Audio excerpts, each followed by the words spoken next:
Esta es nuestra octava clase sobre el gótico sureño y vamos a dedicar la clase al análisis de la novela Mientras agonizo, de William Faulkner. Nosotros ya hemos leído y hemos estudiado, hemos analizado otras piezas, otros libros de Faulkner, y los hemos puesto en relación los textos de Faulkner con los otros autores del curso. Y hoy vamos a ver principalmente las particularidades de este libro, de Mientras agonizo.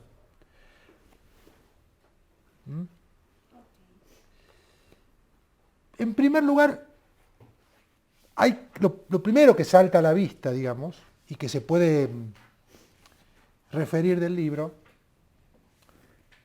es que el libro está construido de una manera excepcional. Pensemos el año de publicación, 1930. Es la quinta novela de Faulkner y para ese entonces el trabajo que lleva adelante Faulkner podríamos decir así que es experimental. Entonces se podría decir en principio que se trata de una novela experimental. ¿Y por qué hago esta afirmación? Faulkner reúne capítulos muy breves que están caracterizados por un tipo de narrador que se repite en cada una de las partes, en cada uno de los capítulos. Se trata de un narrador en primera persona. Es decir que nosotros estamos en esta novela frente a 59 capítulos, si es que se puede llamar capítulo a cada una de las partes, en principio podríamos decir que sí, después vamos a ver si es así o no. Cada una de las partes, si los tomamos como capítulos, son 59 capítulos y cada uno de los capítulos, digamos, está narrado en primera persona. Y tiene la indicación, cada capítulo, una indicación inicial, que es el nombre propio asociado a ese apartado o a ese capítulo. Este hecho, por sí mismo, ya nos llama la atención y se conecta, por supuesto, con lo que yo dije al principio para caracterizar la novela cuando dije que era una novela experimental. Es decir, tenemos ante nosotros 59 textos breves, algunos más extensos que otros. Hay capítulos o apartados que tienen, por ejemplo, en la edición que yo estoy trabajando, más o menos 8 o 9 páginas. Y otros apartados que tienen una página y media o 2 páginas, o sea que son los más breves.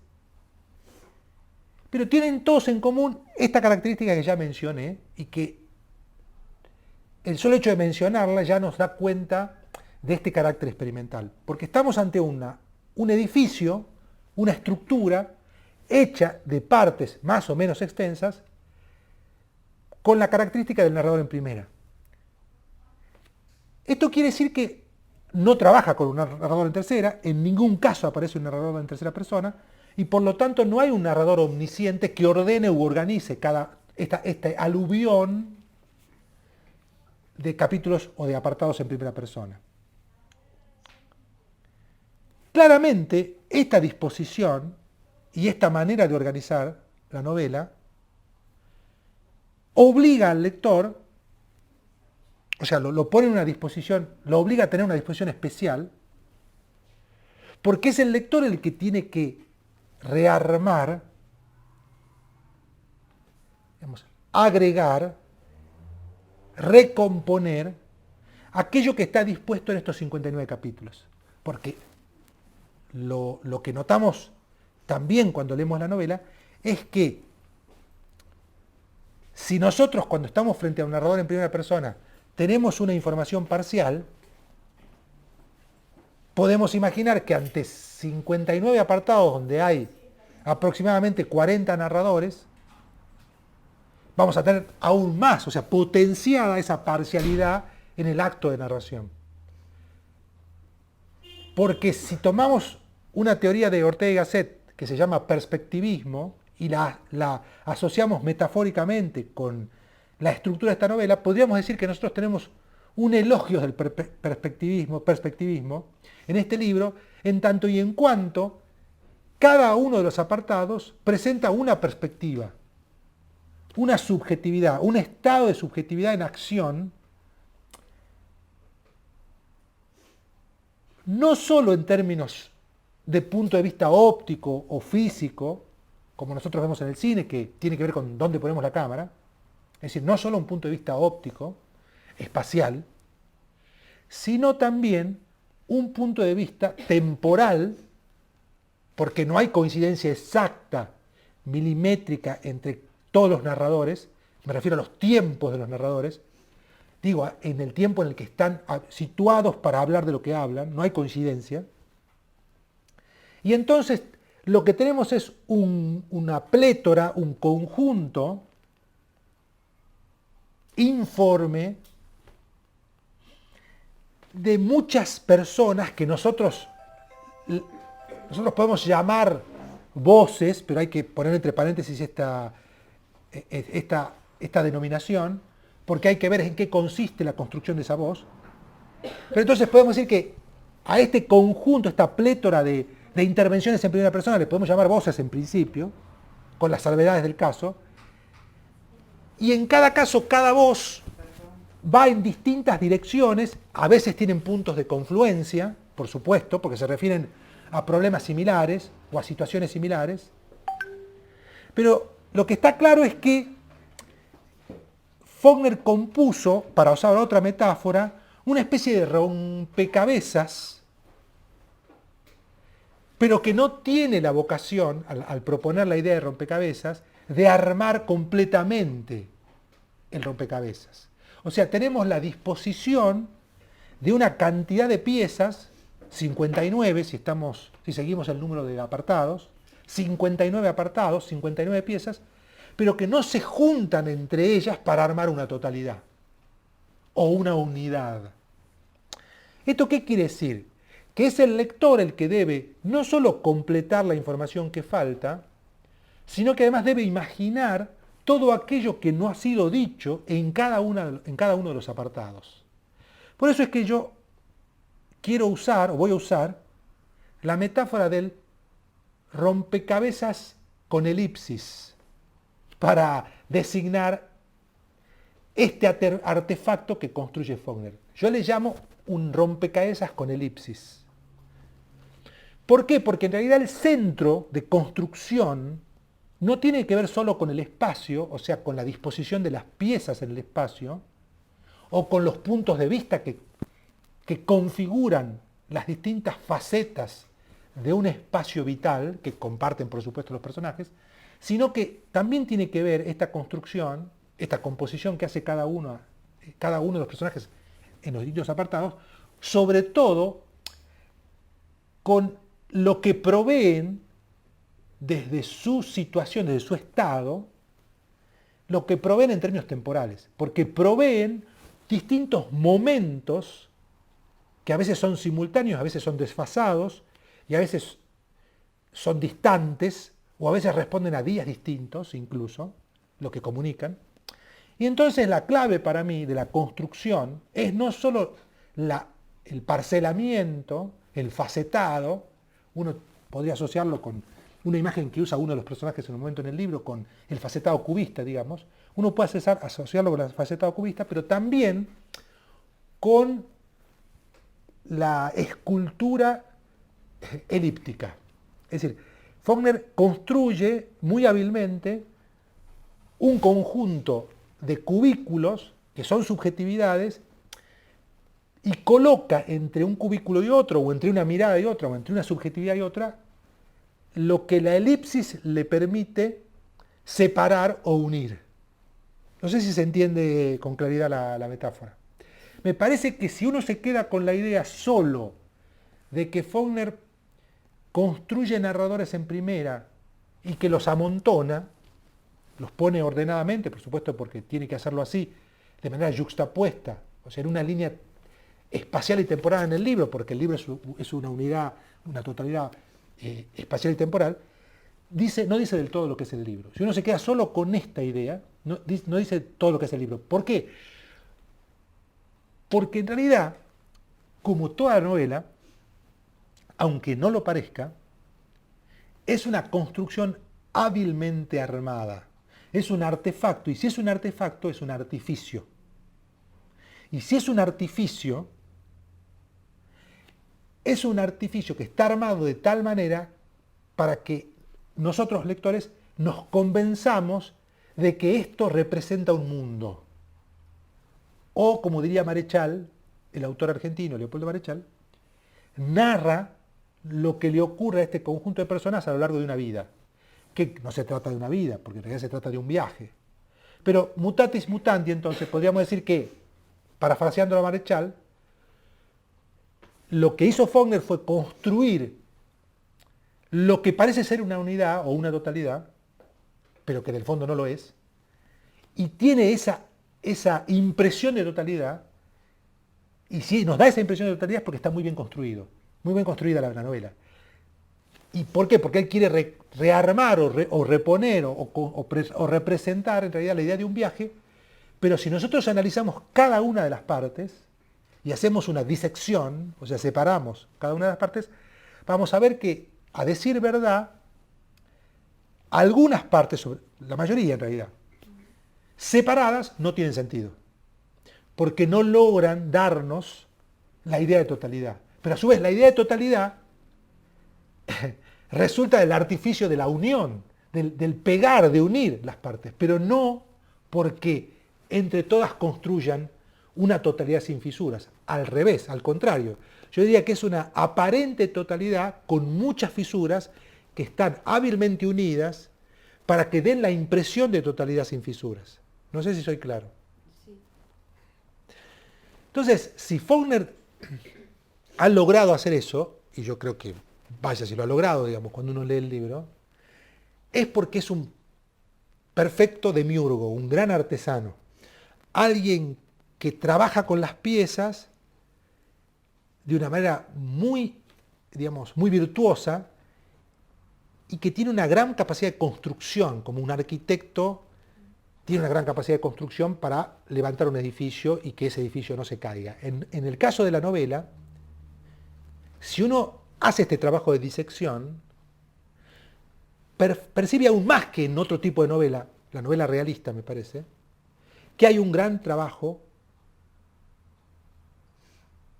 con el artificio, con el darle la idea de totalidad, o sea, proveerle al espectador, al lector, de que está ante una totalidad cuando en realidad no lo está. O sea, logra darnos la impresión de unidad y de totalidad cuando en realidad si uno indaga un poco más y hace un hilado fino y revisa los capítulos en particular uno por uno, se da con que... No tiene por qué ser una unidad. Exactamente, en realidad no es una unidad. A decir verdad, no es una unidad. Porque de hecho empieza in media res, ¿sí?, y termina sin que el propósito con el que viajan, digamos, sepamos si del todo, no estamos seguros del todo si se cumple o no. Entonces, en realidad, es más bien, si tuviéramos que compararlo con otras imágenes, podríamos decir que en realidad es más bien una parte del flujo del río que él ha logrado capturar con una red muy afinada, muy exquisita, y luego la ha rearmado al lado del flujo del río, la ha rearmado él a ese flujo para darle la impresión de totalidad y de unidad. Pero si nosotros le sacamos la red con la que él trabaja, el agua se sale. Y se nota que es un artefacto, que es un artificio. ¿Fui claro con lo que quise exponer y explicar? ¿Sí? Quizás ustedes encuentran una mejor metáfora, ¿no? Bien, eso para digamos, apuntar las primeras ideas respecto del libro y de la construcción. No sé si ustedes quieren aportar algo o quieren comentar algo ahora. Hago una pausa. Sí, Fabián, a mí me gustó la idea del tema, del término artefacto que utilizaste y el derivado de esa palabra que es artificio, porque yo lo he leído 2 veces al libro desgraciadamente no he tenido tiempo de volver a leerlo ahora, hay muchas cosas que tengo sueltas, y yo me di cuenta que la novela hay que terminar de leerla para entenderla, ¿no es cierto? Es decir, como que a medida que vas leyendo, no te das cuenta a dónde va este trabajo, ¿no es cierto? Es decir, vos decías recién, hay un viaje, sí, hay un viaje, es lo que vos supones que hay, pero como unidad literaria, no se ve eso hasta que no vas al final de la novela, ¿no? Sí, sí, sí. Por lo menos eso es lo que me pasó a mí las 2 veces que lo leí. La cuestión es que hay como un acuerdo dentro de la novela, muestra como un acuerdo de los personajes que tienen que realizar ese viaje y que tienen que contar esta historia, porque si no hubiera ese acuerdo entre los personajes, la historia no se cuenta, ¿no es cierto? Entonces, tiene que haber como una voluntad de los personajes de hacer la narración que le corresponde a cada una de las partes, ¿no es cierto? Para que la novela se arme. Y posiblemente esto que vos decías recién, que es que cada una de las partes no es individual, no es autónoma por sí misma, sea la mejor parte de la elaboración de este artificio. Sí, sí, sí. ¿No? ¿Por qué? Porque nos da un punto de vista, o sea, una escena de ese momento en que el narrador está contando. Y para colmo, el narrador puede estar antes o después del momento que está contando, o durante el momento que está contando, porque no hay una temporalidad, no es una novela lineal, en definitiva. No, claro. Bueno, a propósito de lo que vos... El viaje es lineal, perdón, el viaje es lineal, pero el relato de los personajes no es lineal. No, claramente, y como una continuación de lo que vos decís, ahí hay una cosa que es una virtud del libro y a la vez es el elemento que muestra de forma palmaria, de forma muy clara, muy evidente, contundente incluso, que se trata de una construcción, de una elaboración. Y me refiero a lo siguiente. Cada capítulo no es autónomo y en cada capítulo importa no solo lo que se dice, sino también lo que no se dice. O sea, lo que nosotros en cine llamamos el campo y lo que está fuera de campo. Ahora bien, es tanto al principio lo que está fuera de campo, es tanto, que nos lleva por momentos, nos obliga, digamos, a tratar a concentrarnos al máximo para poder reponer la información que no está. Ustedes imaginen esta comparación. Imaginemos entre todos esta comparación. ¿Cómo sería hacer una película que está hecha toda la película de tomas subjetivas? Sin tener nunca la toma objetiva. O sea, en el cine se llama toma subjetiva cuando la cámara se pone a la altura de los ojos del personaje y vemos lo que el personaje está viendo. Pero por convención, nosotros siempre vemos lo que el personaje está viendo y lo vemos al personaje viendo. Pero en esta novela no hay tal cosa, salvo las veces en las que los personajes, desde el fluir de la conciencia, refieren lo que hace otro personaje. Por ejemplo, algo que se repite en varios capítulos es que cómo lo ven al carpintero, a Cash, que lo ven trabajando o refieren que escuchan cómo serrucha o cómo trabaja con la madera. Ahí sí vemos lo que miran los personajes y para nosotros significa una toma objetiva. De lo contrario, siempre estamos frente a tomas subjetivas, usando el lenguaje del cine. Entonces, ¿cómo sería una película que está hecha solo de tomas subjetivas? Algo similar a lo que hace Faulkner en el terreno literario, con la construcción de múltiples perspectivas que se acumulan y se ordenan, sin coincidencia temporal en la mayor parte de los casos. O sea que él une un capítulo con otro sin que ellos compartan el espacio-tiempo. A veces sí comparten. La presencia de Cash y de nombrar es lo que mantiene el Exacto. lector con el tiempo. Exactamente. Pero luego, por ejemplo, para dar un ejemplo de cómo se rompe esta unidad espacio-temporal, que es una convención del teatro y del cine, y una convención de la literatura. Usar el mismo espacio y el tiempo, o cuando se pasa de un espacio y tiempo a otro, entendemos que se pasa porque en realidad todos los personajes están en el mismo espacio y tiempo. ¿Se entiende cuando pasan? Acá no. Una de las veces que se nota eso, que se rompe, digamos, la unidad espacio-temporal, es cuando, por ejemplo, habla, o sentimos que habla, o creemos que habla, el personaje de la madre, la que está muerta. Porque además el capítulo ese, de madre, aparece en el orden de la novela cuando ella ya está muerta.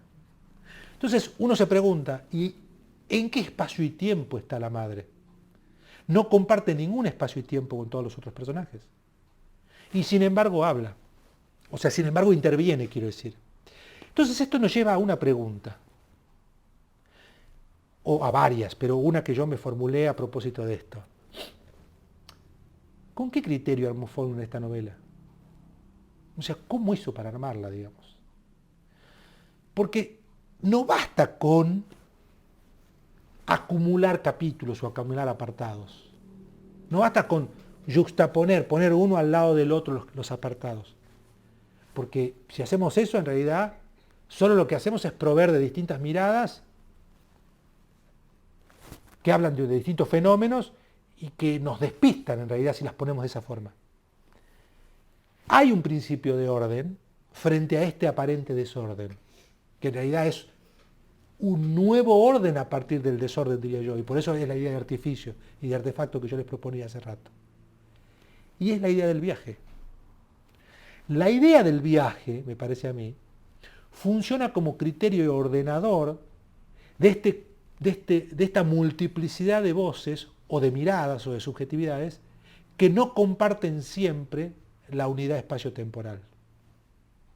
Porque todas se refieren al propósito de trasladar ese ataúd, una vez que la madre está muerta, ese ataúd con destino a la ciudad de Jefferson, con el objetivo de enterrar el cuerpo de la fallecida. Entonces, a partir de esa línea, vos lo decías, Miguel, hace rato, esa línea temporal, es que nosotros podemos montar, o sea, poner sobre esa línea temporal, que nos da una orientación como lectores, nos dice, ellos van en esa dirección, van con ese propósito, y van a pasar todas las etapas del viaje con los accidentes y los problemas y los conflictos que aparecen en el medio del viaje, pero con el propósito último de alcanzar esa meta.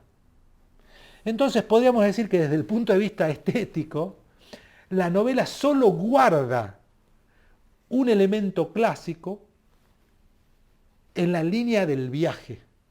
Pero en realidad es un relato, no llega a ser un relato clásico, todo lo contrario, es un relato moderno, por supuesto. No puede ser un relato clásico. Es la modernidad avasallante, abrumadora, que envuelve, ¿no?, y modifica con las distintas perspectivas esa línea que está detrás de todos los velos modernos del relato lineal del viaje. O si quieren al revés, quizás Faulkner procedió de esta manera. Ya te doy la palabra, Miguel. Quizás Faulkner imaginó un viaje, dijo, la novela va a narrar el viaje, de manera abstracta sería esto, nosotros quitamos todos los velos propuestos por la modernidad, por el facetamiento, por las elipsis acumuladas, y empezó entonces con la idea de viaje, y luego montó sobre esa linealidad esta construcción avasallante, desorientadora al comienzo, experimental, de las múltiples perspectivas. Sea que haya obrado de una manera o de otra, primero con la linealidad del viaje y después modificando esa linealidad con todas las perspectivas, o al revés, pensó las múltiples perspectivas como una estrategia claramente moderna, ya lo dije, de construcción, y pensó en cómo darle unidad a través del viaje.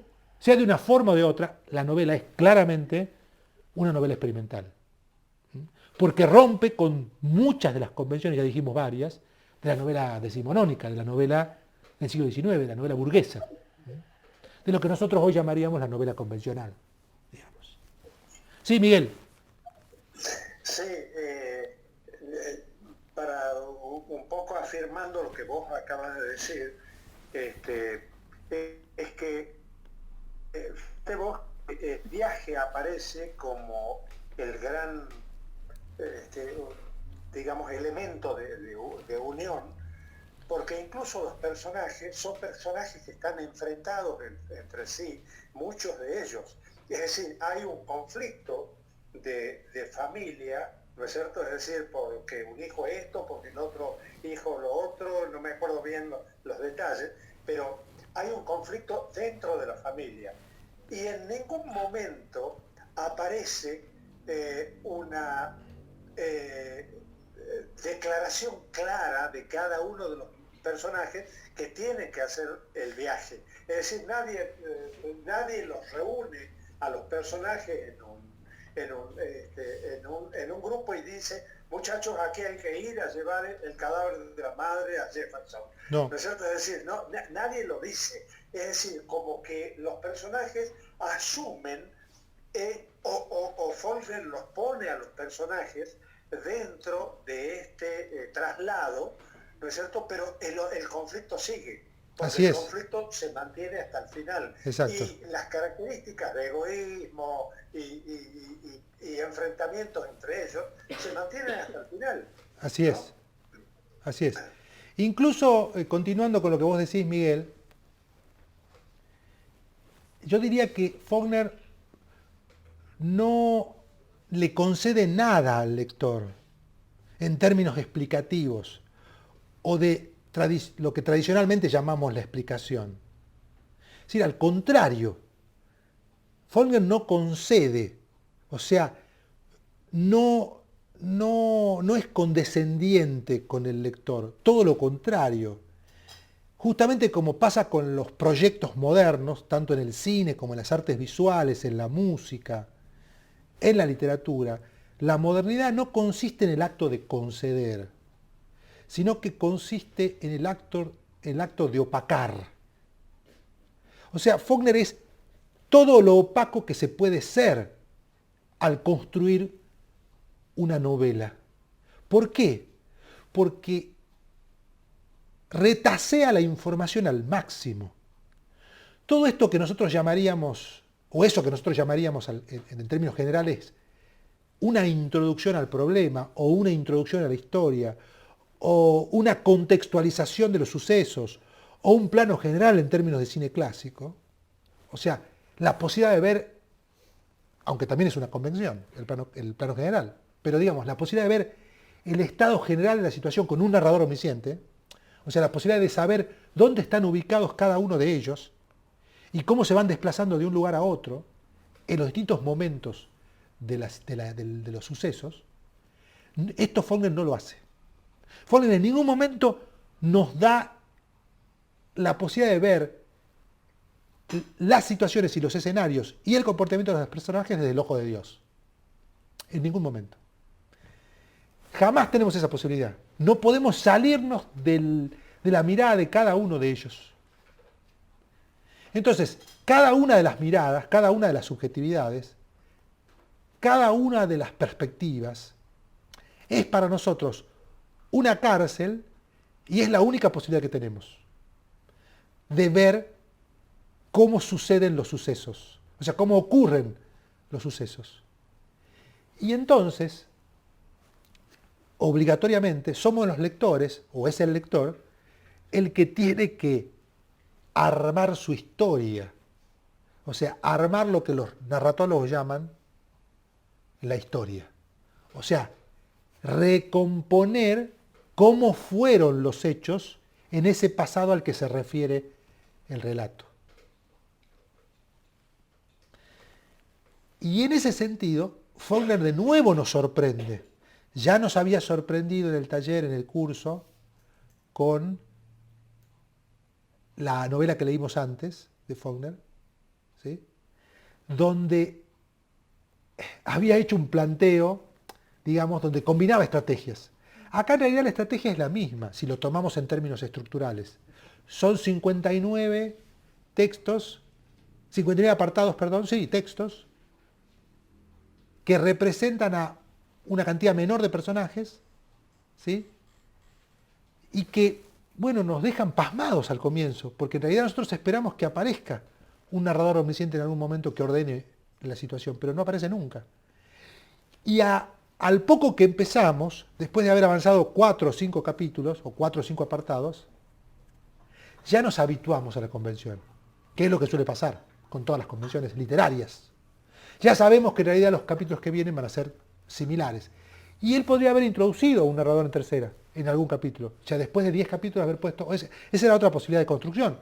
10 capítulos o 10 apartados con estos tipos de narradores en primera, uno en tercera.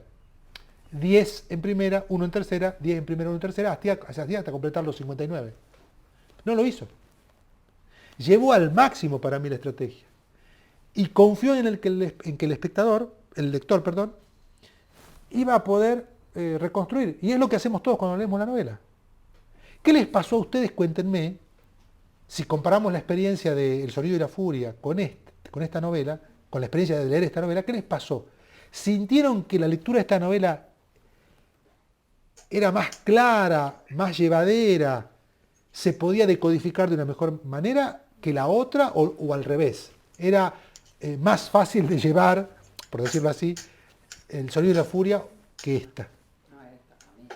A vos, Verónica, te pasó que Esta más. esta novela te pareció más accesible. Yo no he podido terminar ninguna de las dos, Ujú. pero me pasó que en El sonido y la furia llegué al cambio de narrador y primero realmente me descolocó.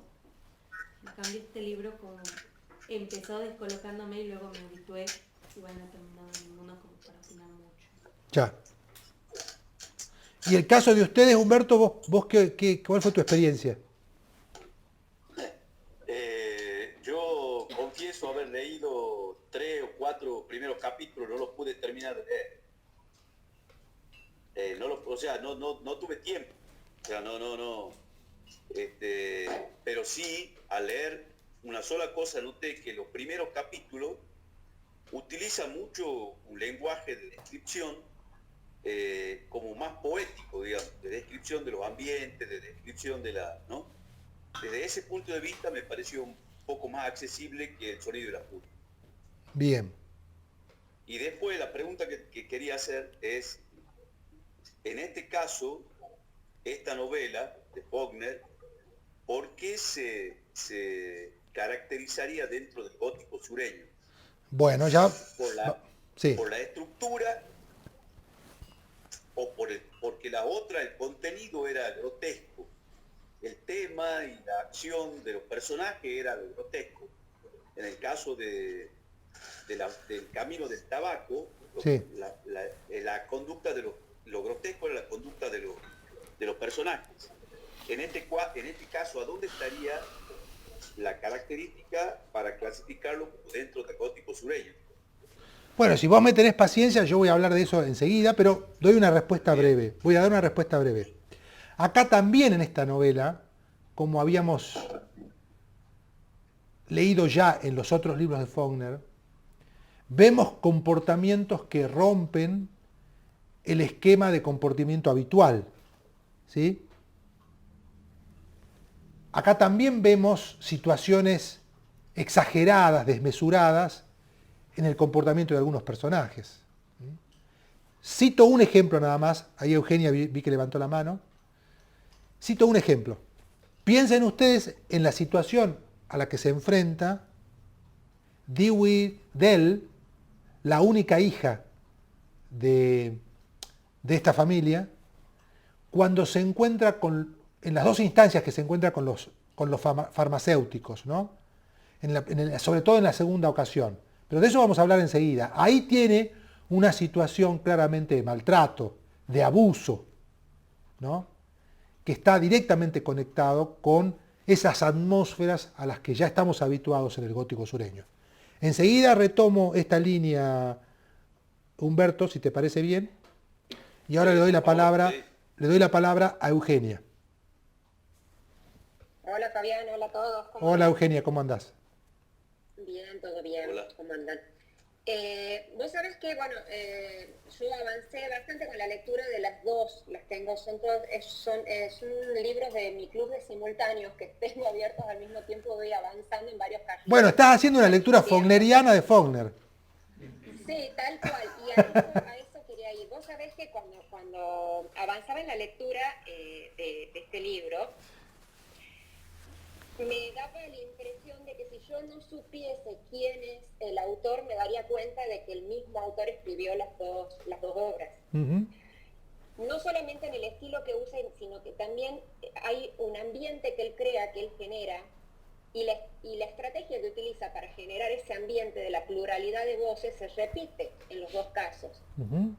Cuando uno va como masticando lo que va leyendo, te va quedando un sabor en la boca que en los dos casos me ha parecido muy similar, muy parecido, Ujú. a pesar de que las obras no son iguales para nada. Sí. Pero esa estrategia de encarar desde la perspectiva de los distintos personajes, el tono y el clima que se genera, sí me ha parecido como que de la lectura que estamos haciendo, el denominador común del gótico sureño va apareciendo, es como que se va sintiendo. Ujú. Hay cosas que por ahí uno si los quiere definir, va a decir, bueno, va a utilizar la palabra grotesco, va a situarlo geográficamente, pero me está pasando que con la lectura simultánea que vamos haciendo de todas estas obras, estoy sintiendo el sabor del gótico sureño que se va desprendiendo de todos como algo en común. Como que si me trajesen otra obra más, creo que tendría la misma percepción. Y bueno, y a la hora de construir una obra me parece que uno siempre plagia, ¿viste? Uno siempre trata de buscar qué es lo que ha hecho otro para usarlo como herramienta en el futuro, y me parece espectacular esta cosa coral. Ujú. De muchas voces, muchas perspectivas, y la construcción del lenguaje. Creo que una de las cosas que más me ha gustado de Game of Thrones es que está construida así, desde la perspectiva y la peripecia de cada uno de los personajes. Y cuando uno arranca a leer el capítulo, no hace falta leer quién es el que está en este momento, digamos, hablando, y ya por la manera de hablar uno se da cuenta.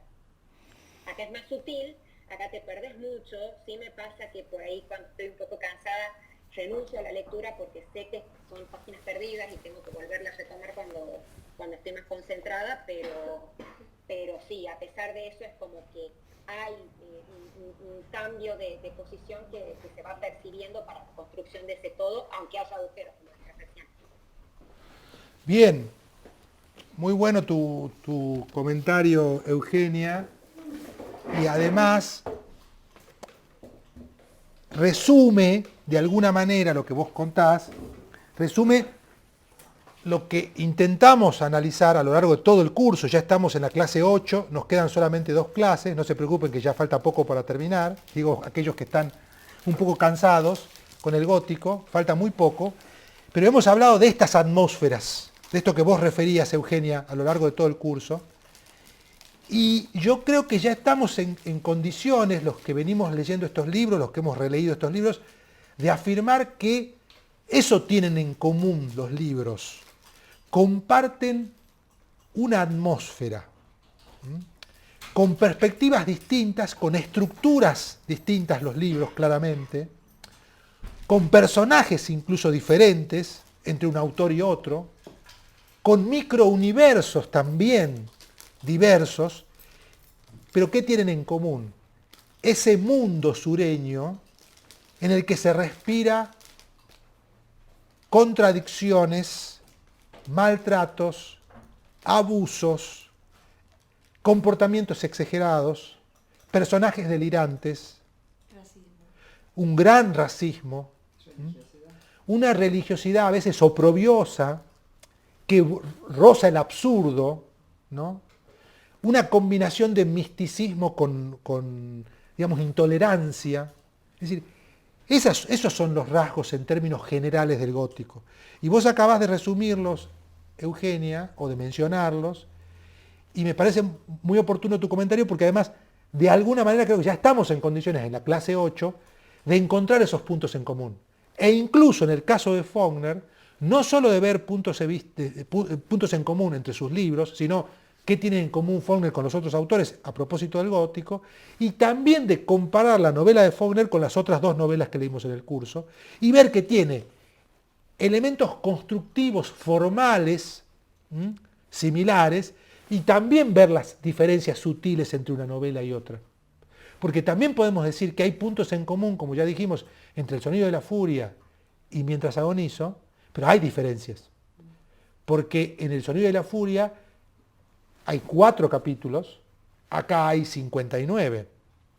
Hay 4 capítulos que son largos, con una extensión similar, no idéntica, pero sí similar, y acá en cambio tenemos 59 capítulos muy distintos entre sí.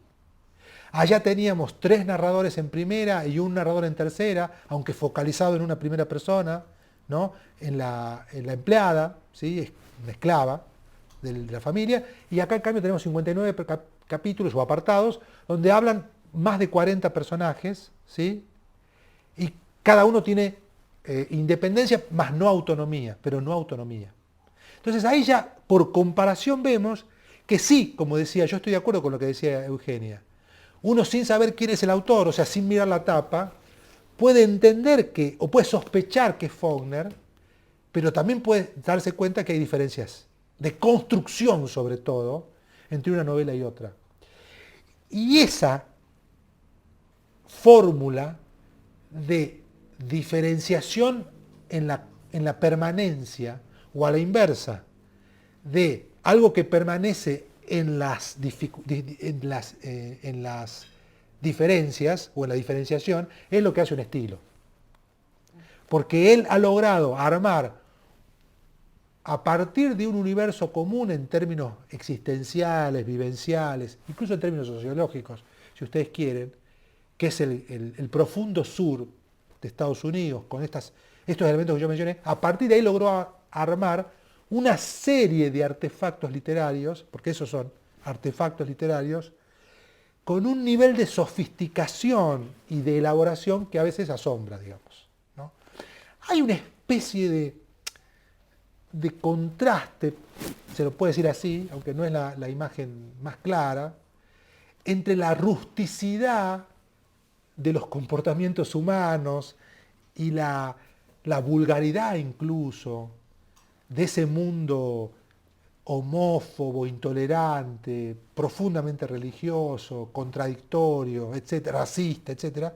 Hay una especie de contraste entre esa rusticidad y esa vulgaridad y el refinamiento y la exquisitez y la sofisticación del armado de las estructuras. No sé si me hago entender. Es decir, es como si nosotros tomáramos el barro, digamos, el estiércol, y con eso armáramos una escultura de la finura, esta palabra es de Borges, por supuesto, de la finura y de la estilización de una escultura mañerista.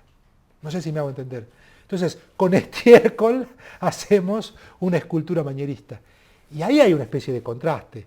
Pero claro, hay que remontarse, para entender esta situación, hay que remontarse al momento en el que Faulkner escribe esto, a los materiales con los que trabaja, porque trabaja con ese profundo sur que él conoce y con el que él tuvo trato toda su vida, pero claro, se encuentra en el momento de la historia de la literatura, él está en el momento oportuno, donde él adopta ciertos procedimientos que aprende de Joyce, de Conrad y demás, y los combina de una manera muy inteligente y muy sofisticada y hace estos artefactos que, si nosotros pensamos, o sea, si nosotros queremos recomendarle a alguien, léete una novela de Faulkner, y esa persona está esperando leerse una novela a lo Jane Austen, por ejemplo, o una película clásica hollywoodense, va a chocar contra una pared. Es decir, va a decir, bueno, ¿qué estoy leyendo? O sea, ¿qué me diste para leer? Vos me dijiste que era sobre el campesinado sureño o estadounidense, pero no esperaba que los personajes no se entiendan de qué están hablando, ¿no? No sé qué opinan ustedes.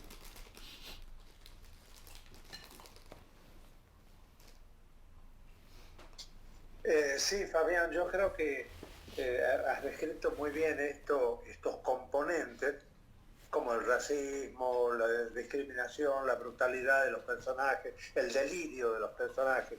Y eso se ve en todas las, en toda esta literatura, digamos.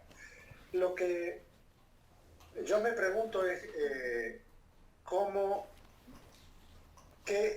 cuáles fueron los factores que hicieron que estos autores recurran a la literatura para escribir cosas que tienen todos estos puntos en común.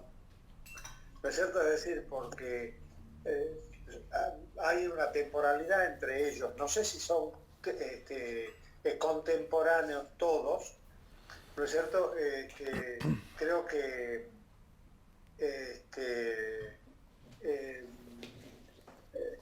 creo que han convivido. Entonces no había posibilidad de que cada uno pueda copiar los elementos que tenía la literatura de los otros. ¿No es cierto? Y si hubo una convivencia en ese momento, que además no había medios de comunicación Sí.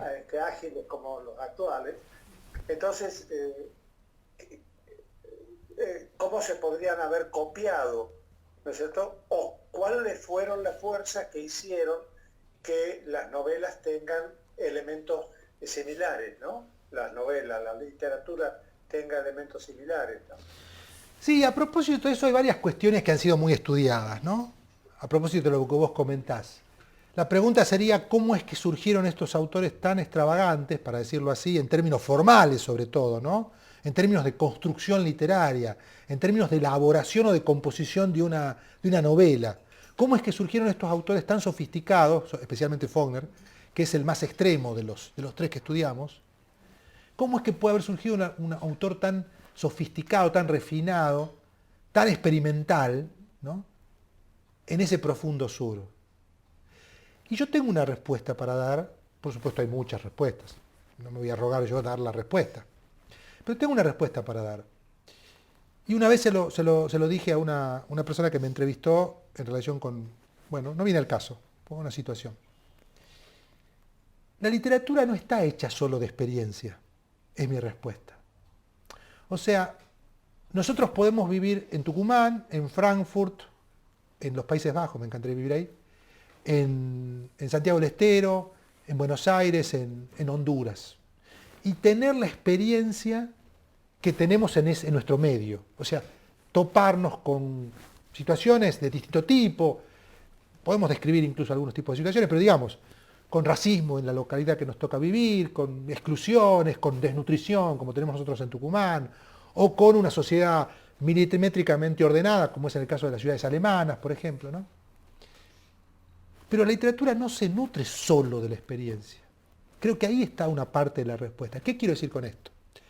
Faulkner no escribió solo, o no escribió El sonido de la furia, o Mientras agonizo, o Luz de agosto, o sus novelas, o las otras novelas, con la experiencia que él tuvo. No era suficiente eso, no fue suficiente eso, y yo creo que no es suficiente nunca. Porque la literatura, claramente, en este estado cuando digo en este estado me refiero a cuando le tocó escribir a Faulkner, ¿no? En el momento en el que les tocó escribir, él se encontró con unos, digamos, antecedentes, con unos maestros, con unos escritores que él leyó, que él leía, que habían empezado la modernidad, que habían empezado a romper las reglas del armado de una novela, que habían introducido técnicas como el monólogo interior, ¿sí?, o el facetamiento espacial, o la ruptura de la unidad espacial, espacio-temporal.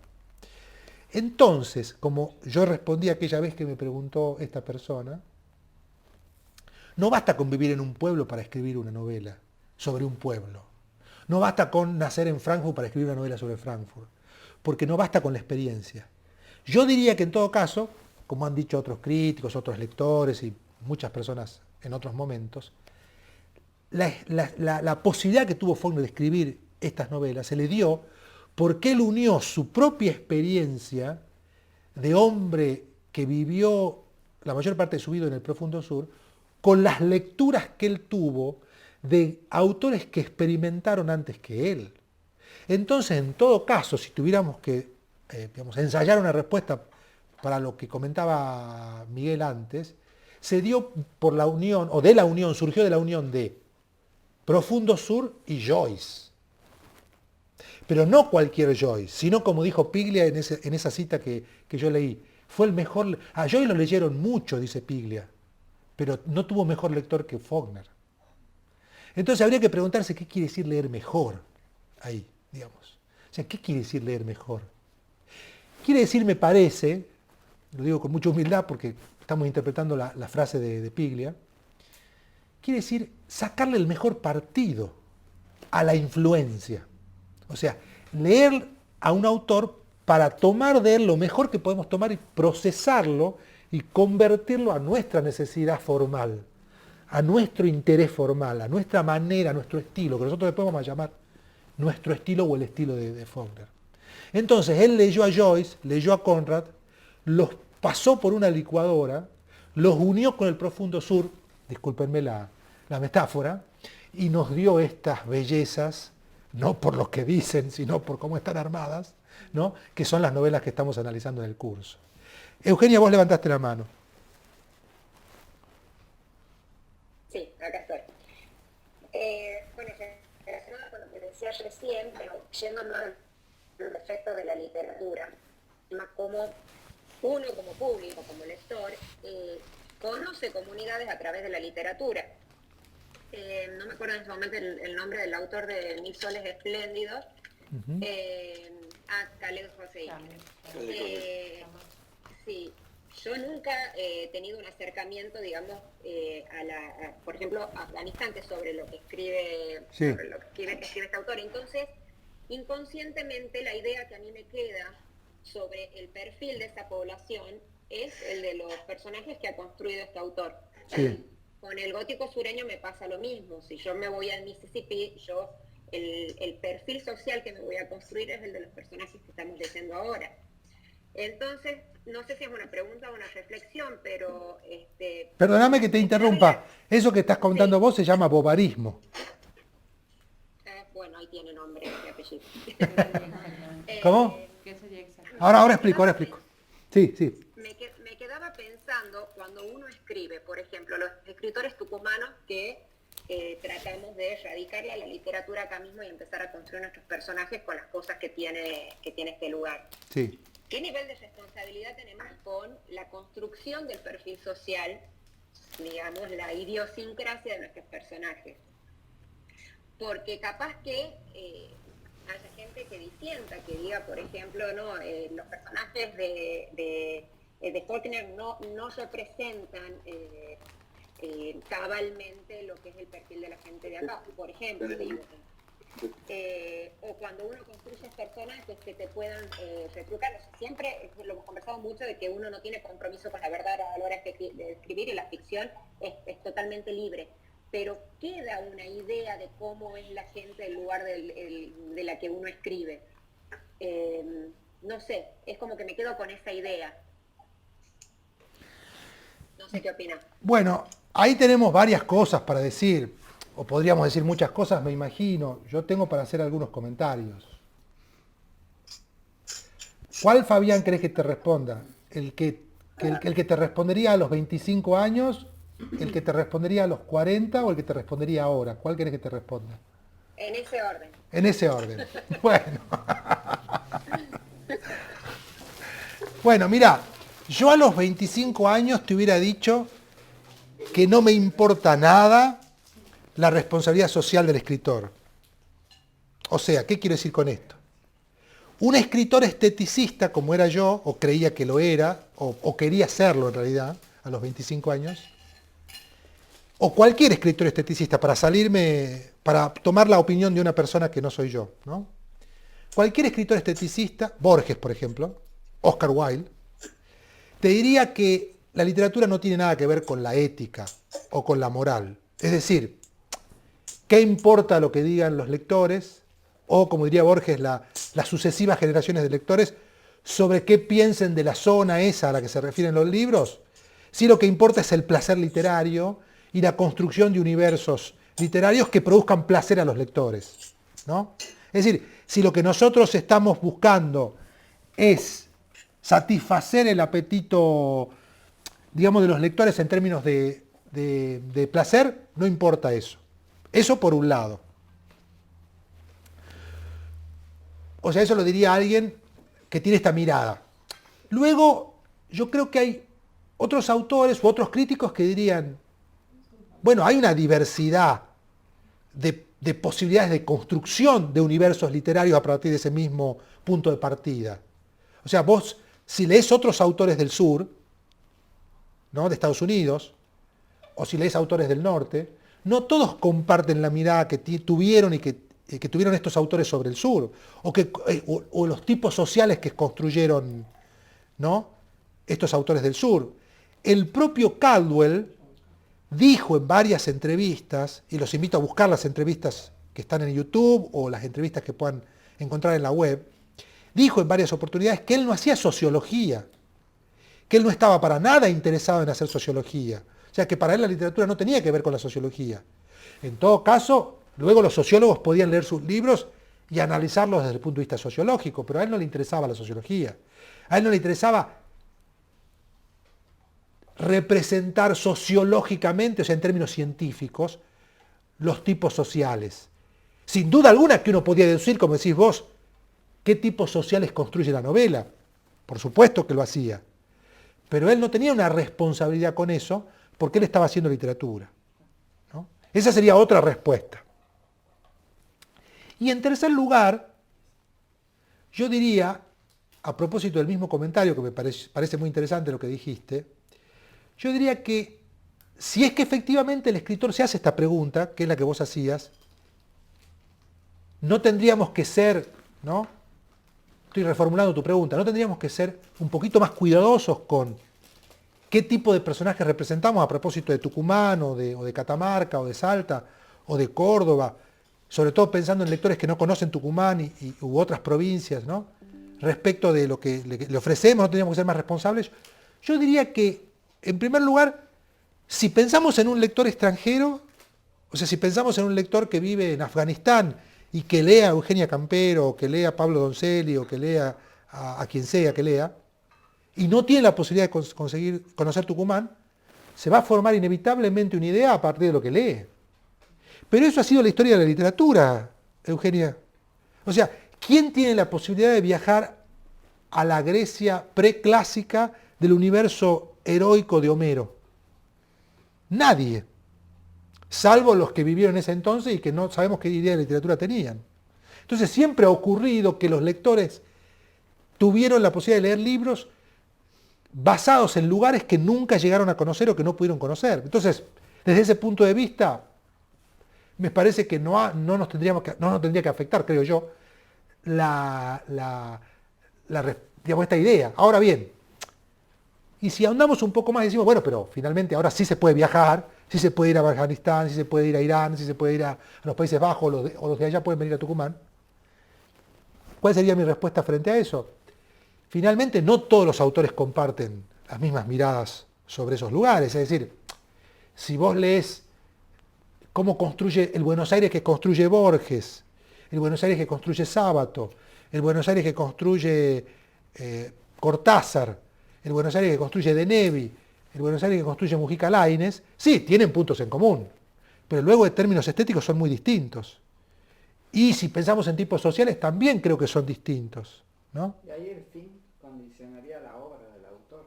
Bueno, acá está diciendo Verónica algo también que es interesante para tener en cuenta, a ver qué opinas vos, qué opinan ustedes, el resto de la clase, sobre lo que dice Verónica. Dice Verónica que en realidad ahí tendríamos otro problema, es que el fin, el propósito, estaría condicionando la obra. No sé si te respondí a Eugenia en primer lugar y después quisiera que opinen sobre lo que dice Verónica, que me parece interesante para pensar.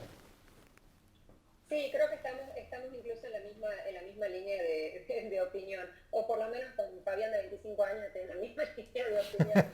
Lo que sí me deja esa sensación de que mientras más libres y más escritorios, o sea, mientras más escritores hayan y más libres sean, uno siente menos ataduras a la hora de construir personajes.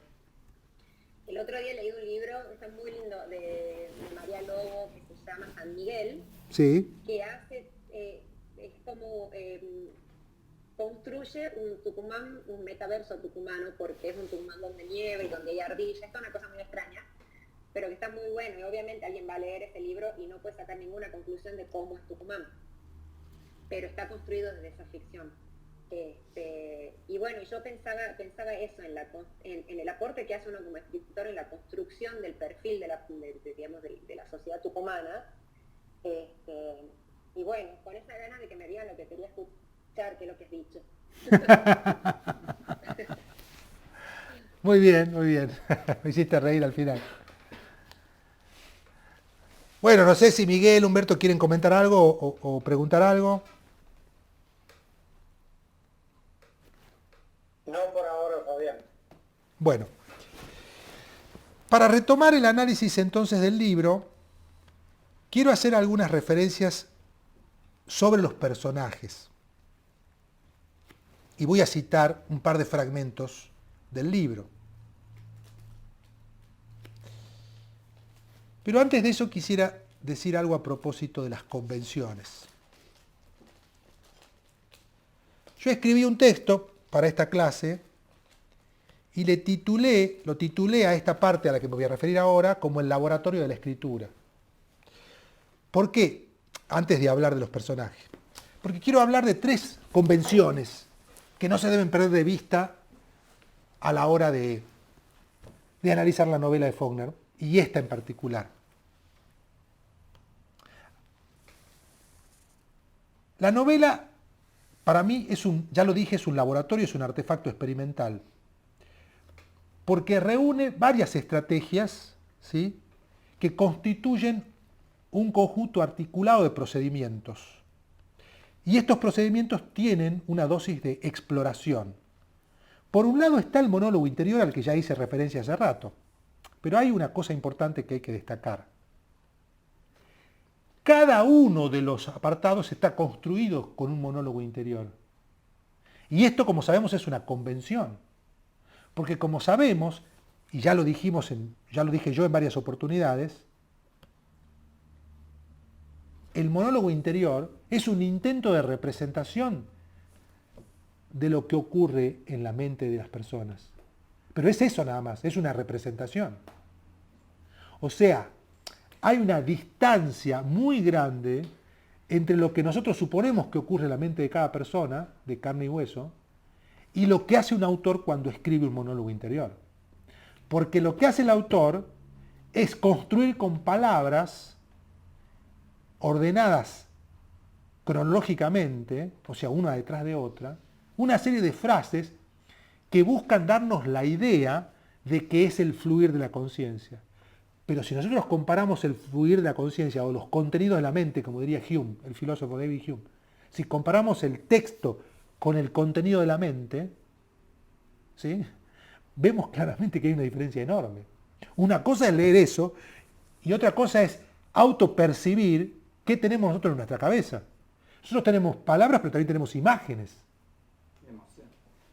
emociones, recuerdos, cosas que van y vienen sin ton ni son. Hagamos la experiencia de quedarnos a la noche, como le hicimos tantas veces, pensando, sin darles un orden prefijado. Y vamos a encontrar contenidos múltiples en la cabeza. Y el texto del monólogo interior no representa eso, o sea, no copia eso. Eso es lo que quiero decir.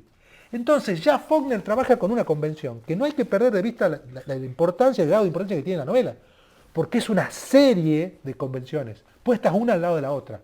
Nosotros entramos en el juego, o sea, leemos eso y decimos, ahora entiendo, sigo la lectura, armo la historia, armo los sucesos. Pero está trabajando con un artificio, no está trabajando con otra cosa.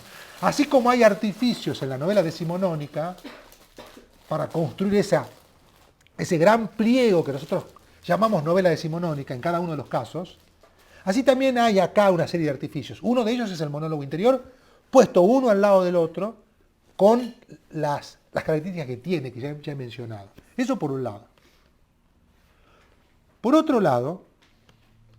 Profe, Sí, ya que ha mencionado a Cortázar, a Borges, sí, a mí me retrotrae un poco este esquema de media res sí, y llevado de la manera en que he llevado en este libro, que no lo conozco, pero tratando de entender, a Rayuela, sí, sobre todo en la manera en que en este esquema que dice usted de rompecabezas con elipsis, sí. porque hay otros libros y media res, como por ejemplo no tan conocido El Soldado Paz, un escritor inglés, creo que era, o uno mucho más conocido, La Odisea, Ujú. que tiene este mismo esquema, pero la historia es de alguna forma mucho más autoconclusiva o se termina de contar sola. Ujú. Este tipo de modelo, de esta forma de escribir, que en ese entonces habrá sido tan revolucionaria, es como que exigen una interactividad de parte del lector y sobre todo de su comprensión, de su intelequia al momento de que se termine de contar la historia, porque es responsabilidad del lector, o si es del interés del lector, como que le competirá de manera tal que él intervenga para que se termine de contar, es decir, Sí, sí, estoy haciendo esa escuchando. elipsis. Sí. Porque no así pasa en El Soldado Paz o en la Odisea, donde con solo seguir la lectura, la historia se termina de contar a sí misma, por sí sola. Ujú. Y aquí es necesario armar ese rompecabezas y que las piezas con las que se armen ese rompecabezas sean muchas veces parte de la interpretación de uno, ¿no? Su comprensión, su elipsis y su imaginación hasta cierto punto. Bien. Por eso, como nombraba Borges y Cortázar, me venía a la mente Rayuela, y bueno, mientras hablaba de In Media Res, la Odisea y El Sí. Soldado Paz. Bueno, el recurso de In Media Res es antiguo, tan antiguo como, Antiquísimo. como los libros de Homero. Es decir, ¿no? Sí, Eugenia, levantaste la mano. Sí, una cosita que no me acuerdo si lo he comentado, así que perdón si estoy repitiendo. Pero he visto el otro día una película que me pareció súper gótico norteño. O sea, si yo tuviese que llevar al cine este concepto de gótico sureño, traerlo para acá, que se llama Alma Mula, una película de Santiago del Estero. Por eso escuché una tonada ahí y me acordé. Sí, sí. Sí, bueno, justamente Esos yo... elementos así. No, te iba a decir que yo formulé la hipótesis del gótico norteño precisamente por la existencia, no de esa película, porque todavía no existía cuando lo escribí, pero vos sabés que yo tengo una teorización sobre esto. Y hace poquito escribí un artículo sobre Alma Mula, precisamente, haciendo un análisis del gótico. Ah, no me digas. Sí, sí. Se está por... Es un artículo académico. Bueno, Sí, me lo vas a mostrar después entonces. sí, sí, sí. Sí, o sea, la última clase va a estar dedicada al gótico del norte, ¿no? La última clase, y vamos a analizar cine y literatura en la última clase, ¿sí? Y yo había pensado, mirá qué coincidencia, estamos en sintonía en términos estéticos, había pensado mostrarles un fragmento de Alma Mula. Porque es un cabal ejemplo de lo que yo denomino, y ya escribí varios artículos sobre esto, el gótico del norte. Es un gran ejemplo. Tiene más, tiene casi todos los condimentos del gótico, ¿no? Bien, les iba a decir la otra convención que a mí me parece que no es menor a tener en cuenta a la hora de pensar en las características formales de este libro. Cada capítulo está iniciado con un nombre propio. Ahora bien, aunque entendemos que esta indicación nos ayuda a interpretar quién está hablando en cada caso, podemos deducir que es fruto de otra convención. Porque el propio personaje no puede poner él el título. O sea, el propio personaje no puede poner él mismo el título. Sin embargo, nosotros creemos, o sea, le creemos a Faulkner cuando él pone el texto como monólogo interior, que es el personaje que está hablando. Pero ¿quién puso el título? ¿Se entiende lo que quiere decir? No es el propio personaje. No puede él autotitularse y decir, yo me pongo acá arriba al inicio del capítulo, Dark, Cash o lo que sea. Y entonces esa es otra convención. Es el autor o un narrador, ¿no?, el que decide colocarle el título. Y esa es otra convención que nos ayuda a pensar cómo está construido el libro. Y en tercer lugar, la construcción de cada apartado está hecha, a partir de una combinación de dos registros en principio, que son el registro de la escritura y el registro del habla.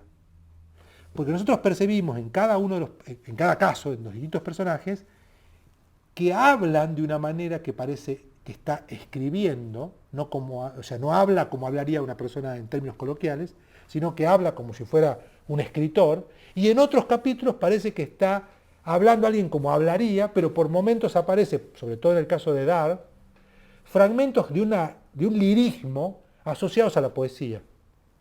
Y entonces ahí de nuevo aparece otra convención. Faulkner, a pesar de que se trata de la convención del monólogo interior, le agrega elementos que no se corresponden con el monólogo interior. O sea, hace una construcción sofisticada, ¿no?, de combinación de registros aunque se trate de un monólogo interior. Entonces se sale de la convención del monólogo interior y usa otras convenciones. Son 3 rasgos formales que para mí son muy importantes de tener en cuenta, porque en realidad eso muestra cuán artefacto verbal es la novela. Finalmente es un artefacto verbal inventado por un autor que se llama William Faulkner, que se vale de estas posibilidades para inventar un nuevo tipo de novela, que es Mientras agonizo. Ahora sí, ya después de haber hecho estos comentarios sobre estas 3 convenciones, voy a hablar de los personajes. En primer lugar me voy a referir a Adi Bundren, o Bandren, como se pronuncia en inglés. Es la madre de la familia Bandren. Cuando empieza la novela, ella está enferma. O sea, en los primeros capítulos, ella aún no está muerta, está enferma. Y al poco rato de leer la novela, nos encontramos con el fallecimiento de ella. Aunque no se mencione de manera directa, solo se dice, ha muerto, está muerta. Lo dicen varios personajes. Y hay uno de ellos que llora incluso. Pero no hay un narrador, como ya dijimos tantas veces, un narrador omnisciente que cuente la situación, el momento exacto de su fallecimiento. Sabemos por referencia, como pasa en todo el libro, de los otros, que ha muerto. Pero no sabemos el momento exacto de su muerte. Ni tampoco tenemos la perspectiva del que está al lado de ella, diciendo, acaba de morir. O de que nos está contando en tiempo real, diríamos nosotros. O sea, de coincidencia del tiempo del relato con el tiempo de la historia, del suceso, sobre el suceso de la muerte. No hay eso. Luego de que muere, vamos a enterarnos después de que el ataúd que está construyendo, lo que está trabajando Cash en la carpintería es un ataúd, y de que van a poner el cuerpo muerto en el ataúd y que lo van a trasladar con destino a la ciudad de Jefferson. Sabemos más adelante que en 2 ocasiones el ataúd es casi llevado por el río. O sea que hay 2 accidentes importantes en relación con el ataúd, donde está implicada por supuesto la muerta, y que le dan una actividad a la muerta distinta de la que tiene un muerto en otro libro.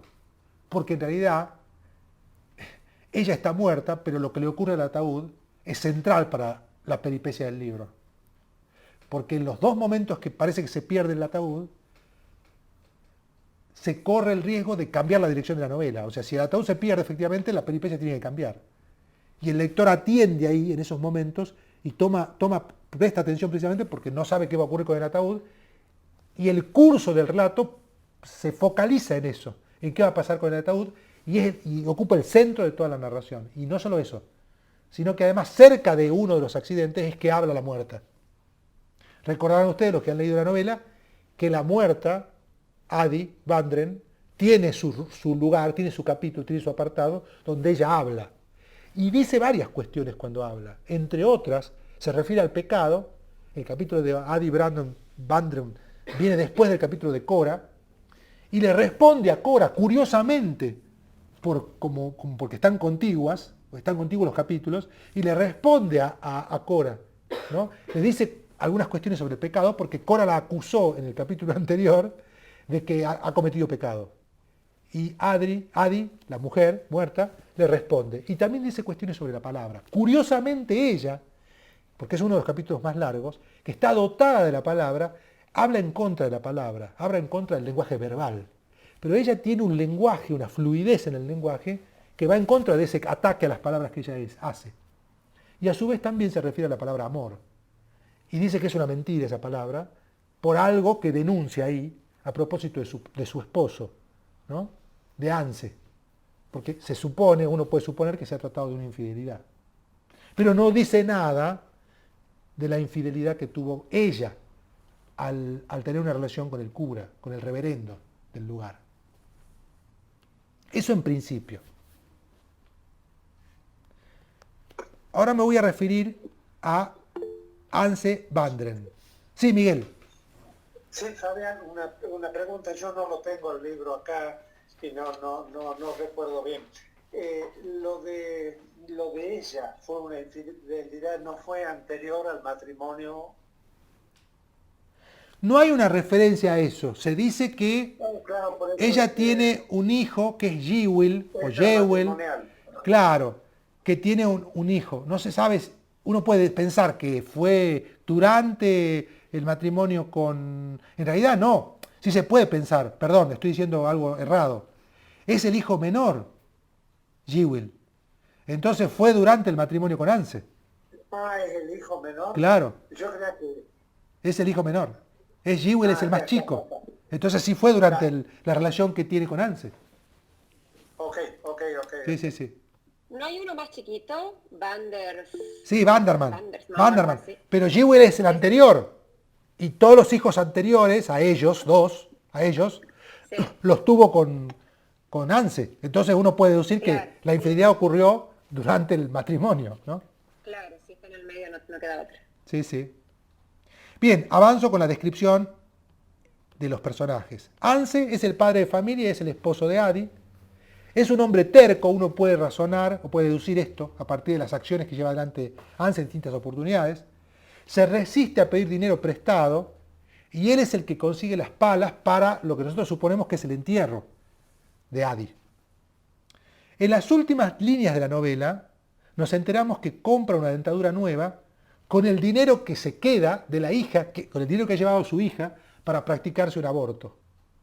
Y además aparece, y esto sí es un spoiler declarado, aparece con una nueva mujer en la última línea, literalmente, de la novela. Dar, acá me miran con mala cara porque acabo de revelarles la última línea del libro. Es una línea. Es una línea. Hacé de cuenta que no lo escuchaste. Dar es quizás el narrador más lírico del libro, ¿no? Es el hijo raro del matrimonio, de hecho va a terminar internado, ¿sí?, en un hospicio de Jackson, de la ciudad de Jackson. Voy a citar un fragmento que da cuenta de este lirismo de Dar, en la página 221. Cobra relieve, dice el texto, la parte delantera del granero, esa fachada cónica en la que el cuadrado orificio de la puerta se ve solo interrumpido por la cuadrada y achatada silueta del ataúd, el cual, sobre los caballetes en que descansa, parece en la noche un monstruoso escarabajo cubista. O sea, este fragmento da cuenta claramente de ese lirismo y de esa atmósfera incluso que construye Dar en cada una de sus intervenciones. Me hace acordar, no me acuerdo qué libro era, que habíamos hablado en clases anteriores, Ujú. que para describir a un señor así que estaba apoyado y estaba fumando, y utilizaba como 10 adjetivos Ujú. para Esto es en las describirlo. palmeras salvajes. Sí, En las eso. palmeras salvajes. Sí, sí, sí. Bueno, eso es una constante de Faulkner. Esto que vos señalás es una constante. Ese trabajo, yo también marqué en esta edición varios fragmentos, varias líneas donde usa varios adjetivos. De hecho, incluso ha sido parodiado ese estilo de Faulkner, ¿no? Ha sido repetido, copiado y también ha sido parodiado. Vamos a Dewey Dell. Es la única hija de la familia Vandren. Tiene aproximadamente 17 años. En el último tercio de la novela nos enteramos que está embarazada. Lafe, o Leif, que es su pareja, le ha dado $10 para pagar un aborto. Y recién nos enteramos en el último tercio, o sea, ya hemos avanzado bastante en la novela, y recién nos enteramos que entra 2 veces a una farmacia con el objetivo de que le practiquen un aborto. Y los boticarios o los farmacéuticos que la reciben, de alguna manera se burlan de ella, porque la ven una chica inocente, que no entiende muy bien lo que quiere, que no sabe muy bien lo que quiere hacer, pero uno deduce a partir de lo que lee que ella quiere practicarse un aborto, que le practiquen un aborto. Y de hecho, y acá aparece un elemento que ya mencionaba hace rato, vinculado con el gótico sureño, en la segunda entrada a la farmacia, el farmacéutico se aprovecha de ella y la viola. Cash es el hijo carpintero, es el que construye el ataúd para su madre.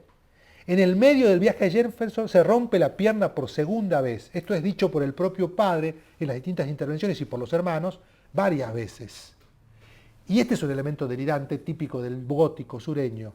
Le colocan a mí me encantó esto, cada vez que lo leo, me encanta, le colocan un soporte de cemento para fijar la pierna. O sea, le construyen un soporte de cemento, le bañan con cemento la pierna, para fijarle la pierna porque está quebrada.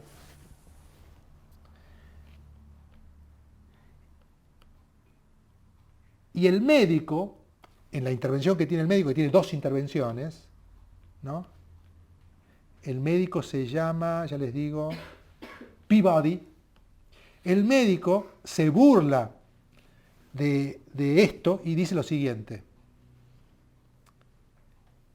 pero más de una vez se me ha pasado por las mientes, tanto antes... No, perdón, estoy citando mal. Enseguida voy a citar la frase del médico, ahora voy a citar un texto de Cash que tiene que ver con el perfil de Cash en relación con su madre. Cash es el único que duda del propósito de llevar a su madre a Jefferson. Y el texto que iba a citar, que erróneamente le estaba por atribuir al médico, es el siguiente, que está en la página 238, y se refiere a esta situación de evitar llevarla a la madre hasta la ciudad de Jefferson. Dice, pero más de una vez, dice Cash, se me ha pasado por las mientes, tanto antes de cruzar el río como después, qué bendición de Dios hubiera sido el que el Señor nos la hubiera arrancado de las manos, desembarazándonos directamente de ella. En mi opinión, cuando Jewel se afanó tanto para sacarla del río, estaba contraviniendo en cierto modo los designios de Dios. O sea, Cash ha deseado que el río se la lleve para no enterrarla. Y eso, por supuesto, se opone a los deseos de los otros familiares, ¿no? Y también acá aparece otro elemento que es típico del gótico, que es la influencia de la religión y las creencias desmesuradas que tienen los personajes en relación con su religiosidad. Jewel es uno de los hijos más chicos. Se sugiere que es el preferido de la madre. Y en un fragmento del libro se cuenta una historia que tiene un origen misterioso. Varias veces los hermanos y la madre lo ven que durante el día se duerme. No realiza los trabajos adecuadamente porque se duerme. Literalmente se duerme. Entonces empiezan a investigar qué le ocurre. Y piensan que en realidad Jewel tiene una chica, una amiga, una novia, y que la está viendo durante la noche y que se desvela porque se encuentra con la novia. Pero más adelante se dan cuenta que en realidad eso que él guardaba como secreto durante las noches era que estaba trabajando para otra persona para juntar dinero para comprarse un caballo. Y en la novela ese caballo tiene un Russell Trump, porque después vamos a ver más adelante que él con ese caballo anda como a las locas por distintos lugares y es el que va a salvar o va a ayudar a salvar el ataúd en una de las corridas en el río, donde parece que se lleva el ataúd el río. Vardaman, o como se pronuncie, ese es el más joven, como decían ustedes, como decía Eugenia recién. Es el más joven, el hijo más joven, el más chico. Y de hecho se nota en el lenguaje, en el modo de habla que tiene Vardaman. Aunque recuerdo esto, la convención que construye Faulkner de mezclar el lenguaje escrito con el lenguaje oral, ¿no? A pesar de eso, Vardaman tiene una serie de muletillas o de frases que se repiten que nos hacen pensar que es un chico y que repite algo que le encanta o que le gusta o que le seduce o que le atrae, digamos. Por ejemplo, cuando habla del tren o de los juguetes. Whitefield es el reverendo del lugar y hacia el final del libro comenta su perspectiva también sobre la familia. Peabody es el médico, Anse lo convoca para que cure a Addie, pero llega tarde. Cerca del final del libro también se ocupa de hablar de la familia y se ocupa de la pierna quebrada de Cash, esa pierna que se ha roto 2 veces o que se quebró 2 veces. Aparece en 2 capítulos de todo el libro y comenta, es lo que yo quería citar hace un momento, comenta a propósito de forma irónica lo que le ha pasado a Cash. Dice lo siguiente, en la página 246. ¿A quién querrá decir que no le dolía? Es a Anse. Se dirige este parlamento a Cash, ¿no? ¿A quién querrá decir que no le dolía? Es a Anse. Como no le dolió tirar al suelo a aquel pobre desgraciado en plena calle para que lo espasaran como si fuera un criminal. Se está refiriendo a Dar. ¿Me va usted a decir a mí, o es que pretende también hacerme creer, dice el médico, que no le ha causado molestia alguna al levantarle esas 60 y tantas pulgadas cuadradas de piel y que se han ido pegadas a los trozos de cemento? Cora Tull es una mujer piadosa, exageradamente piadosa, y le habla de los pecados, como ya comenté hace un rato, a Addie. Y de hecho en el capítulo siguiente, Addie le contesta a propósito de su vida pecaminosa. Y está también Vernon Tull, que es un granero que ayuda a la familia Vandren y que no es tan religioso como su esposa. Bien, De esta manera tenemos perfilados los personajes y podemos pensar mejor cómo se estructura esto que ya hemos comentado en el comienzo y en el desarrollo de la clase. Faulkner construye una polifonía de voces y pareciera que está más interesado, cuando uno lee el libro, en armar esa cantidad de voces, nosotros le llamamos voces por convención y ahora vuelvo sobre esto, ¿sí?, que en darle pistas al lector. Hay, yo diría, una voluntad muy clara de trabajar con la ambigüedad. Como ya he dicho en otras oportunidades, Faulkner trabaja con la ambigüedad y la lleva al extremo, a tal punto que le han dicho algunos críticos, y se ha escrito sobre esto bastante, que sus libros son ilegibles, o que son difíciles de comprender, o que son herméticos. Porque a decir verdad, Faulkner en varias oportunidades, en este libro y en los otros, lleva al extremo la capacidad comunicativa del lenguaje. Da por sentado que se sobreentiende lo que dice, porque lo dice al pasar o porque sencillamente deja en un párrafo una situación escrita de manera ambigua. Entonces el lector tiene que arreglarse por sí solo para deducir qué es lo que dijo, para sacar el sentido que está entre líneas. Y esto es más importante que la capacidad comunicativa que tiene el lenguaje verbal. Y Faulkner por eso es un autor moderno también, porque no le interesa la comunicabilidad o lo que nosotros llamaríamos la transparencia en términos cinematográficos. Le interesa lo contrario, la opacidad, la no comunicabilidad, el hermetismo y la ruptura. La ruptura con las convenciones clásicas, la ruptura con la novela clásica o burguesa. Y en este sentido es un autor, vamos a decirlo así, aunque quizás no sea políticamente correcto, antipopular. Es un autor que ha influido mucho en otros autores, recuerden lo que dijo Saer sobre García Márquez, ¿no?, que de alguna manera han influido en ellos y han popularizado de alguna manera estas estrategias herméticas que llevan al hermetismo de Faulkner. Claramente podríamos ver que García Márquez es el Faulkner, si ustedes quieren lo voy a decir con una fórmula contemporánea, es el Faulkner populista. ¿El Faulkner qué? García Márquez es el Faulkner populista. Sí, yo me hacía acordar el tema de Crónica de Muerte Anunciada, cómo va en los distintos momentos relatando acerca de lo que era, ¿no? Son distintas Sí, claro. formas de ver el mismo hecho. Exactamente. Exactamente. Hay una ironía que en realidad un escritor, digamos, plantea la ironía que no a través de la palabra, sino de símbolos que deja disperso, genera ese oscurantismo para que termine de interpretar el Sí, lector. sí, claramente, sí, porque O la agudeza del lector respecto a la claro, ahí, como pasa con las otras modernidades, en las otras artes, se le da al lector o al espectador un rol central, ¿no? Se pone el artefacto verbal, en este caso la novela, pero una película también moderna, una pintura moderna, pensemos en Malevich y el blanco sobre blanco, digamos. O sea, lo obliga al lector a que intervenga en la obra y a que tome decisiones, no solo sobre el sentido, sino en este caso sobre lo que ha ocurrido, ¿no? Lo que ha ocurrido en la historia que se está contando, quiero decir. Porque hay una serie de situaciones... No lo describe en general, o sea, muchas cosas no las describe, No. queda suelto. Queda Por eso. así, no, por eso digo, escatima la palabra justamente. Sí, por supuesto. Sí, se vale de la palabra para, digamos, trabajar con lo que la palabra también puede dejar oculto, ¿no? Apenas sugerido, digamos, ¿no? Quiero citar a mi mamá una vuelta que le mandé otro libro de este autor, que ahora no estoy encontrando el mensaje, pero me lo acuerdo literalmente. Y es que ella me dijo, es un autor que confía o espera demasiado de sus lectores y yo no puedo ni con Grupo Clarín. Bueno, está muy claro, ¿no? Nietzsche también escribía así. Obviamente es otro tipo de texto. Nietzsche Así habló Zaratustra ilustra su teoría filosófica, o por lo menos una gran parte de ella, a través de una historia ficcional.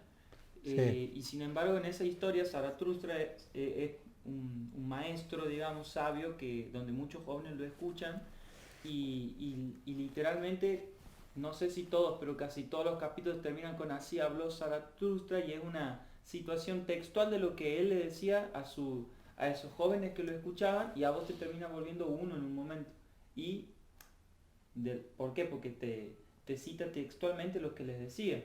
Por eso lo de así habló Zaratustra al final de cada uno de esos capítulos, y te enfrenta a esa misma dificultad que se enfrentaban esos jóvenes de extraer el conocimiento que había detrás de esas palabras que él decía, que eran así arduas de entender. Ujú. Y tiene un renombre dentro del campo filosófico Nietzsche, justamente por esa cualidad. Sí, sí. Muy hermético también. Así es. adecuado decir. Bueno, hemos llegado al final de la reunión de hoy. Yo debo retirarme, dada la hora que es. No sé si alguien quiere comentar algo antes del cierre de la clase o preguntar algo. No, de esto no, yo simplemente quería ir al tema de la clase próxima, Sí, ¿no? Vamos a ver el libro Sangre Sabia de sí, sí, sí. Flamen, ¿verdad? Sí, ahí Eugenia consiguió el libro en internet, así que yo se los voy a mandar pronto. Ah, bien, porque está agotado el libro, ¿no? Yo lo he buscado desde hace ya 2 semanas y está agotado, no se consigue más. Yo ya lo tengo gracias a nuestra espía del grupo, Bueno, que es Eugenia, que ya lo encontró, y yo se los voy a mandar. Así que bueno, perfecto. nos queda la clase del viernes que viene, que es sobre Sangre Sabia, de Flannery O'Connor, y luego la última clase va a ser sobre el gótico del norte. perfecto. La última clase del curso, quiero decir, ¿no? Bueno, los saludo, les mando un abrazo, Gracias. nos vemos el próximo viernes. Suerte para hoy. Gracias, chau, chau, Ahora, muchas gracias. chau, Suerte, que Adiós. tengan hoy. chau, gracias. A propósito de Flannery, el libro.